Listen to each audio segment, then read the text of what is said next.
If you know how the world financial system works, you know the game that you're playing. And if you don't know the game and the rules that we're playing by, you're going to get slaughtered. You are going to get slaughtered. Ever since the Federal Reserve was born, we have been living under a lie. In order for us to maintain the levels we've got and to maintain the prosperity, Obama has to be twice as far in debt when he leaves office than when he came in, or the whole thing is starting to collapse. The Federal Reserve, they're buying bonds directly from the Treasury. This is quantitative easing, they're calling it. And that means there's an emergency going on. I could see that there wasn't anything in history as far as finances go that it was as much of a sure thing as gold and silver accounting for the expansion of the fiat currency supply. There's absolutely no chance in hell that this won't happen. Right now it takes about $15,000 to $20,000 an ounce gold. I believe that there's going to be deflation first, and then all of the world's central banks will start printing like crazy to get us out of that deflation, and Ben Bernanke will be leading the charge. And you can't have a debt that is 10 times the size of your economy. It's not possible. Everything comes to a screeching halt first. I got to show you that the world's stock markets and real estate bubbles have to continue crashing, because all it is the market trying to seek fair value. It's trying to seek equilibrium. This is what the markets do. It is their job. Basically, you know, our entire currency system is imaginary. It doesn't really exist. It's just that we're all dreaming the same dream. If anybody chooses to wake up, it's over with.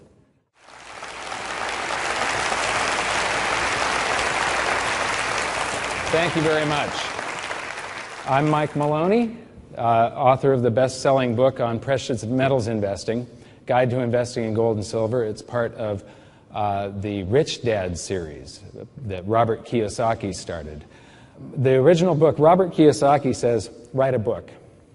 No other instructions. Write a book. And so I started writing this book, 2.5 years of research and writing, probably 30 hours a week, every week for 2.5 years. It's a very well-researched book. The one thing I really worry about is perpetuating misinformation. I want to be accurate, and then I try and boil it down and make it real simple. I read all these books by economists like Milton Friedman, Murray Rothbard, Ben Bernanke. If you get a chance to read some Ben Bernanke, don't. He's a horrible author, just horrible. They're all trying to write over each other's heads and impress each other. And by doing so, they make economics sound so complex that everybody thinks, well, I can't understand economics. It's really simple. Economics is very simple if you boil it down to its essence. And it's not that difficult to understand, and that's what I try to do in my book. For the people that have not read my book, about 75% of it is not about investing in gold and silver. It's some history of money, and then how the global economy works and what could potentially happen. You know, so it's where we came from, where we are today, and what could potentially happen. By the way, I really couldn't care less about gold and silver.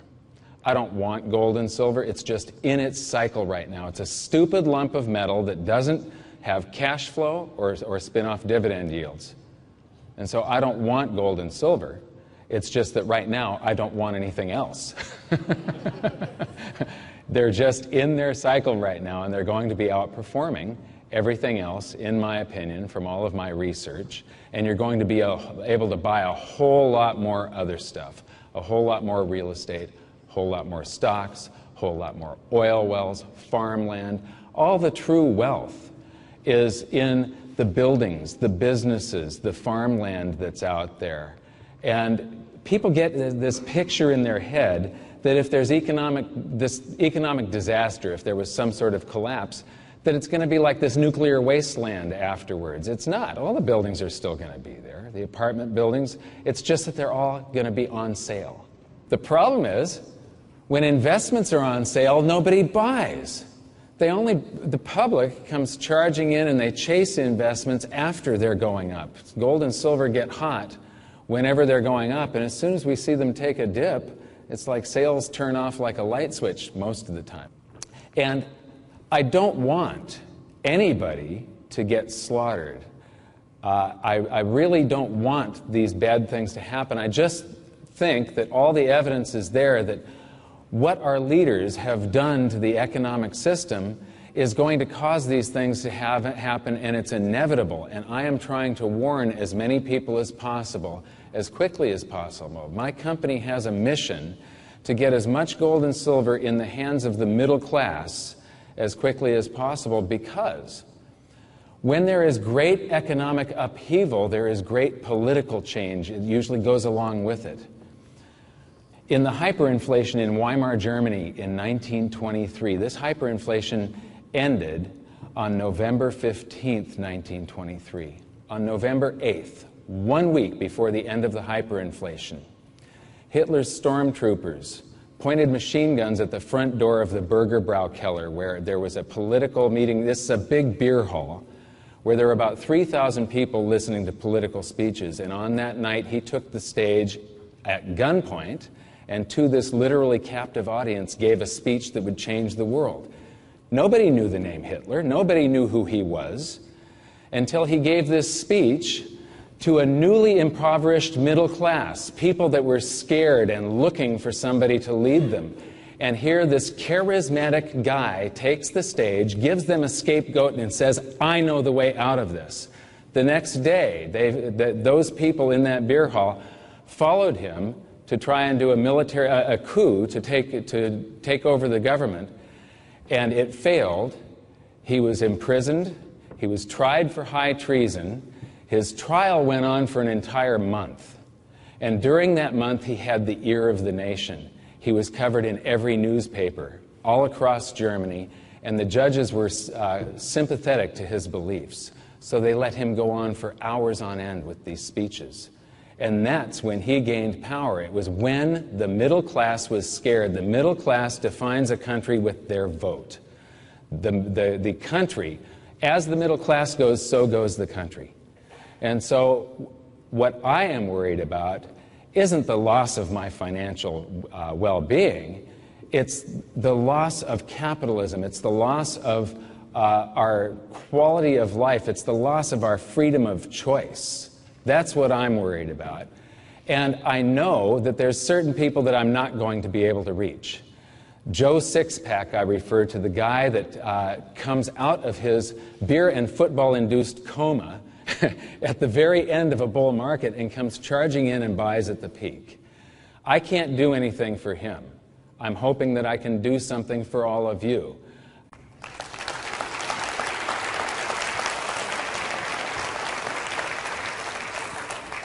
I was standing in front of a green screen just sort of drawing these charts out of memory, and our animator Aiden had to sort of float the charts in front of me and move them around to match them up with my finger. But that is what you get as a customer. It's on the YouTube channel Why Gold and Silver. So if you do a search for Sell Silver Mike Maloney, because it's when to sell your gold and silver, but Sell Silver Mike Maloney, you'll get that video in its entirety, and there are dozens of videos on Why Gold and Silver, Gold Mike Maloney, and Wealth Cycles. So those are the 3 YouTube channels that you can go to, and each one of them has a few dozen videos on it. This is the gold panic in 1948 in Shanghai. If you wait until the last minute, I'm not very good at swearing. Robert Kiyosaki is great at it, so I usually don't swear much on stage. But if you wait until the last minute, you are shit out of luck, up shit creek without a paddle in a barbed wire canoe, fucked.